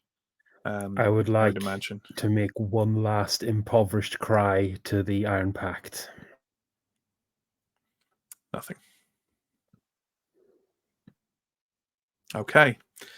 You all wake at dawn to the sound of kind of like some heavy shuffling and cursing as Degesto kind of arrives in your sleeping area alongside Malamai. The sun is just kissing the horizon and kind of the sky is grey overhead, dark, foreboding steel grey as he and Malamai arrive in your in the Naragor camp. Did we say that Yosefia would meet you at the west gate? I think that's what we said, right? Yeah. So Yosefia is not there with you. But Degesto kind of like shuffles over and crouches down and says, well, what happened? The coves over there at the agency. They said that some watch captain grabbed you? Decamado. He took us to meet the Grand Master of the Ordo Magica. Who? What? Yeah, that's who we had dinner with. The guest.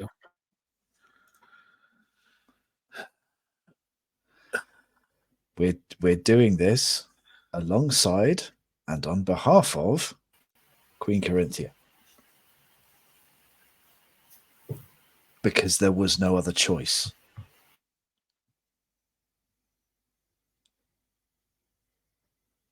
The Queen herself is involved with this. She knows about this.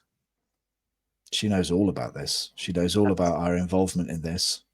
And she's sending us down those tunnels with people working directly for her. And you can imagine what the other options were. That's why her army is here, Degesto. With who? I know. I meant the Queen knows about this offer being put in front of you. In front of us. Not, I know that she's here. Who are we working with? We've known in the past that Decamado works directly on behalf of the Queen. I cannot imagine that the Grand Master of the Ordo Magica is not working very closely with the Queen. You don't get to be in that sort of position unless you do. I believe that we're going to meet Marvello and Lindra. So we're working with the Rangers. We got you a pardon and some ammunition. You got me a what? 4 pardons. The Queen's gratitude. Should you need one? 4 pardons or a noose to Gesto, you know how it goes. Technically, the pardons will be the reward. For now, you have a writ of do not arrest or kill on sight. Let me see. I will hand him his letter. He kind of tears it open, reads through it.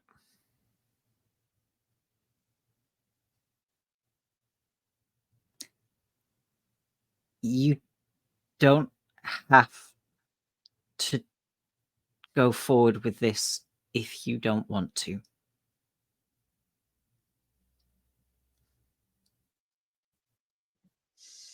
We have no choice. You kind of do. He looks up at Malamai and says, "What do you want to do, boy?" What do you mean?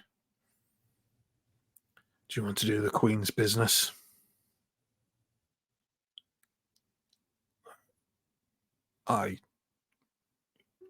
Yes. I suppose so.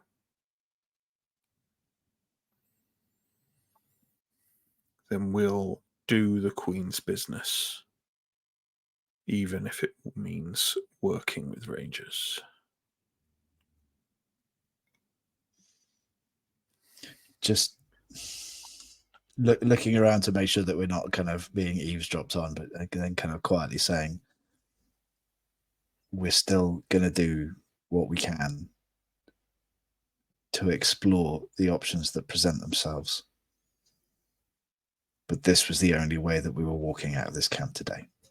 So right now, this is the plan. In fairness, there was talk of remuneration. It's not all bad. Tharaban gets us nothing but a noose.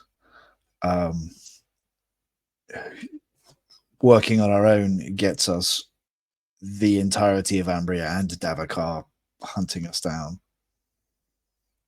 This might stop a war and might involve a reward, and that might be the best that we can hope for. This might stop everyone on Karvosti from being killed by the Queen's army.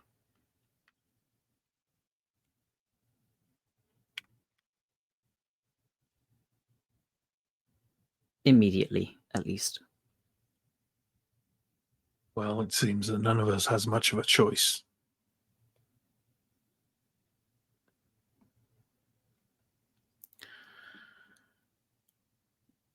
All right. And let's go. Hey, fun fact, turns out that the place that we're going to is called the Blue Altar Stone. Do you want to know how our friends know that? So do I.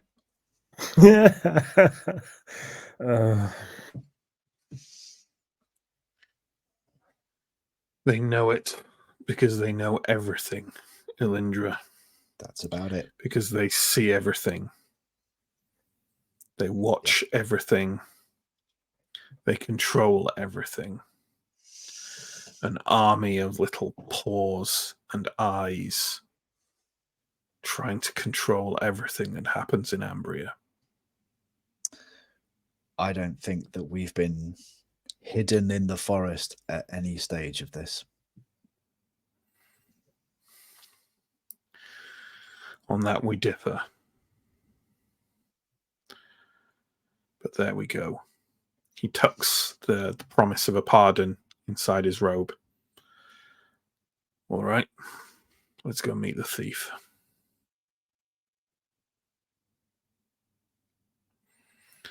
He stands up and starts walking towards the west gate. He does not seem in a mood to wait for you. Follow. Okay. You pack yourselves up and find yourself at the western gate of the camp. It is presumably swung open not too long before. You see Degesto and Malamai ahead kind of walking out. They look around for a second and then start walking over towards copse of trees. As you follow them, you can see that Yosefia and two other individuals, the individuals you saw who she promised to come along with you, are standing by those trees. As soon as Degesto arrives, he pulls the writ of a promised pardon out from his robe and kind of gesticulates at it and shows it to her and starts talking. And by the time you arrive, she is kind of like shaking her head and looks up at you all and says, well, that was a really fucking good job staying quiet in the camp. People keep hiring us to do sneaky shit. If we were to do this plan again, I think next time we would have chosen a different place to meet you. Still, that's easy to say in hindsight, isn't it? It is, I suppose. Well, let's go. We're all dead anyway. With my dreams of exploiting Symbar for my own personal gain, vanishing, I suppose we best take what the Queen offers, shouldn't we? Turns out there was never much of a choice. Certainly not for people who don't know how to stay out of her reach.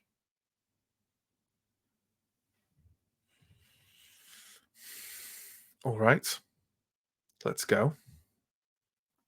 She turns and walks into the reaches of the forest around the north of the plateau. I assume we're going with her. Okay. You know what? We're quite early, but I feel that's a better end point than what happens next, right? A better conclusion. So there we go. Thank you very much, folks, for watching, for participating. If you have any comments or questions, please sling them into the chat and we will address them. Before that, promo and stuff. Stuff includes, apparently, StreamYard's been playing up tonight. We had a couple of problems, but apparently there have been other ones on the Twitch end. Hopefully it was okay. I hope that the VOD for this on Twitch turns out all right. If it does not, the StreamYard one should be fine. So people will be able to watch on YouTube, if nothing else. In terms of the promo, check below for links. There's links to Twitch, links to YouTube. We are on both those sites. Check it out. There's also links to our social media, our Discord, our Patreon. Get involved in those. We have just set up a merch store as well. If someone wants to sling the link to that in chat again, that would be great. We currently run a number of weekly campaigns. Mondays is Vaesen, Wednesdays is Symbaroum, and Thursdays is alternating between Wicked Ones and Big Wet, or it will be when Big Wet starts again. We also run monthly one-shots, the next one of which is this Sunday. That's Sunday the 12th of November, where we'll be playing this Grok indie TTRPG weird sci-fi fantasy thing. So tune in for that. We'll probably be going live around 3 o'clock in the afternoon GMT. And then Johnny's new installment of Space Thulu is appearing over the horizon as well. I believe that's around the beginning of December. I want to say the 3rd of December, but I have been known to be wrong about things. So double check that on our events listings on our Discord and on our schedule on Twitch when it arrives. So there we go. Let's check the things. Oh wow. Nightbites, not only did you resubscribe a couple of days ago, but you've given out 5 community subs. Thank you so much. That's really, really appreciated. We love that shit, as you might imagine. So thank you very much, Nightbites. We really, thanks. Thank you. And I'll read out a couple of other recent follows. I imagine Johnny probably did them on Monday anyway, but thank you to Malvos and Daughter of Acrisius for your follows as well. But lesser thank yous than that due to Nightbites for his generous gift. And hopefully people got those gifts and will enjoy them. So there we go. John, do you want to give us some of the old comments? Some of the old commenty doos. There we go. There's our fourth wall shop with its wonderful. That sounds sarcastic. You know what? I'm gonna flash up some of these. Let me switch my screen share here because now I do it via Opera, so it's perfectly serviceable merch. Perfectly serviceable merch. That should be the tagline for shop. That should be on a t-shirt. My login isn't on it or something. My login is not on that. It's fine. There we go. Look at that. It's a bit Symbaroum oriented at the moment, but there we go. Hopefully it turns out well. Fourth World will have a really good rep, so hopefully that'll be good. And just so everyone knows, at the moment, you could be the first person to own a Never Regret Pappy shirt. Because shockingly, no one has yet ordered the bright orange Never Regret Pappy jumper / long sleeve shirt. If anyone's interested, would anyone like to guess why I made that color choice? I already know. No, nobody would like to guess. Okay. The 'Cause thing it's- comes from something Elle said, right? When she was playing Ephenea. Is it like which we Elle's roundly favorite mocked her color? for.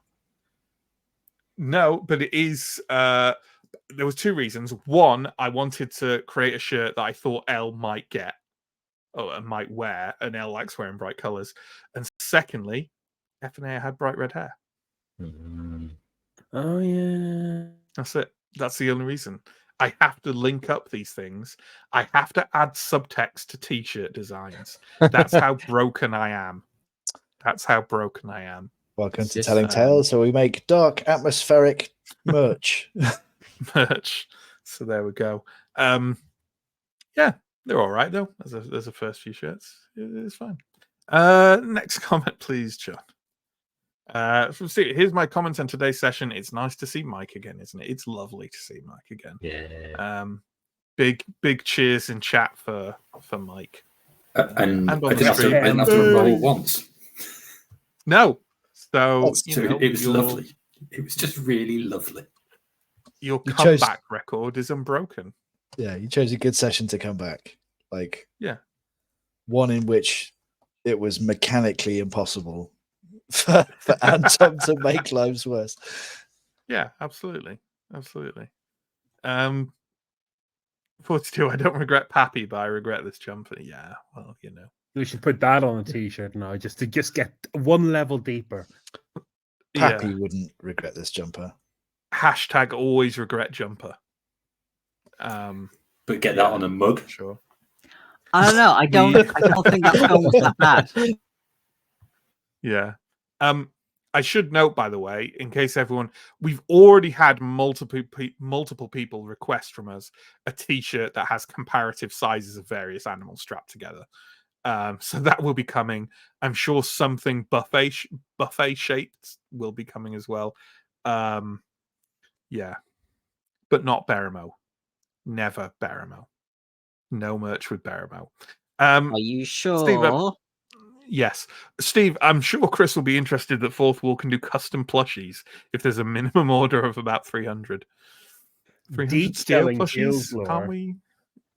Deep Telling Tales lore. Are you aware that Telling Tales has a mascot character? Telling Which they Tales. Am still- I aware of that? Yes, you are. You shot it down Oh. before the JPEG even finished loading. But I still remember have this. it saved. God, I can't Telly-chan, remember. the adorable little ember spirits will one day rise. And Okay. Yeah, sure. Mike, Steele's next message to the Iron Pact. Fuck.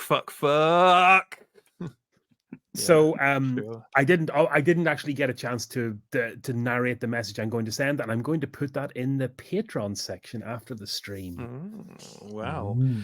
And you know what? Speaking of Patreon and Patreon stuff, people out there might be interested to know it's currently gone live in the Patreon section of our Discord. But one of the things we're going to start offering for those of you who are lovely enough to give us £5 or more per month on Patreon, will be a kind of vlog video, a sort of monthly vlog video. The first one of those is going to be free to everyone. It's just in early access with patrons at the moment. And is going to act as a kind of teaser of, this is what you get if you sign up with us. And hopefully people will enjoy that. It's basically me rambling for 50 minutes. So if that's the kind of thing you enjoy, first of all, God help you. And secondly, we've got a deal for you. So yeah, if that's of interest to everyone. But that'll be going live to everyone in the next couple of days on YouTube anyway. I mean, rambling about what, man? Like historical armor myths, medieval No, battle although wounds? if people want to hear that, I'll talk about that. They can have my exciting and edifying which bits on someone's body got stabbed the most in medieval battlefields talk. Everyone who knows me has had that and wishes they had them. It's a trap. So yeah, but I talk about TTRPGs and behind the scenes stuff on the channel and various things, including actually in this one, generating some scenario stuff for Grok for our one shot. So yeah, and there's also some info about there on what's coming up in Symbaroum. That's very easily skippable if you don't want anything even closely resembling spoilers. But some little interesting snippets in there for people. Yeah. What else we got? We got anything else?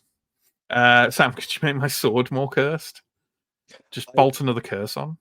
I read that in the voice of the late Matthew Perry. Could you make my sword more cursed? Nice. And that is our channel tribute to the late lamented Matthew Perry right there. R.I.P. For a moment, Genuinely, I am a child of the 90s, and I will miss him. But there we go. I heard you say that, and I heard you say Matthew Berry. And first of all, I got very sad and confused. And also, I tried to. Could you make my sword more cursed? I think you'll find he would at least pronounce cursed as cursed. Sword more cursed. As far as I know, Matt Berry's okay. Yes. Yeah. If not, you heard it here first. Matt Berry, please reach out and tell us you're okay. And also tell us if you'd play in a game of Vampire the Masquerade with us. And tell us what size of Never Regret Pappy jumper you would like. It's on the house. Goodbye. We could just start spamming people who we like with Never Regret Pappy jumpers and see if they'll come on our show. Like, maybe that's the best opening we could. I think it's got a non-zero chance of working at least once. There we go. I literally have pondered custom making some TTRPGs for people to like go, hey, I made this one-page RPG because I specifically thought you'd be interested in it. Do you want to come play something on our channel? Yeah, I have literally thought about doing that, but it seems a long shot. But yeah, you miss all the shots you don't take. I think it's that true. Plus the jumper. That's what we really. Yeah, that's what would sell it. It's true. Yeah. Say I made something for you with love, with the hope you come play a game with us, and there's also this jumper. But you got okay, but don't let the jumper put you off. Real talk. How about a one-page TTRPG, but you printed on a T-shirt? Amazing. Though that plan's got legs, and those legs smell like money. I like it. And now you've said it live on air, so anyone can steal it, Chris. Not Dragon's Den, mate. We're now going to have to get that T-shirt printed up before this goes out on VOD. Sure. Steve, if you don't come on our stream, we'll send you this jumper. So help us God. We'll do it. Don't think we won't do it. Okay, might not do it. Probably quite pricey. Not that our jumper's pricey. It's industry standard. I promise. They're so there very we go. reasonably priced. If you can find a Never Regret Pappy jumper cheaper somewhere else, you're welcome to help. Here's the thing: when I was putting it together, I was like, "Oh, these are a bit pricey," and then I went and looked what things actually cost nowadays, and I was like, "Oh yeah, I haven't bought any T-shirts in 10 years." We're living through the collapse of civilization. Hey, yeah. And on that note, thank you very much for joining us this week. Mike's missed this. Thank you very much for joining us. We will, I think, be back next week. I think, yeah, because we had a break last week, didn't we? Yeah, we'll be back next week with more Symbaroum. Join us then. Until then, take care, stay safe. Goodbye. Bye.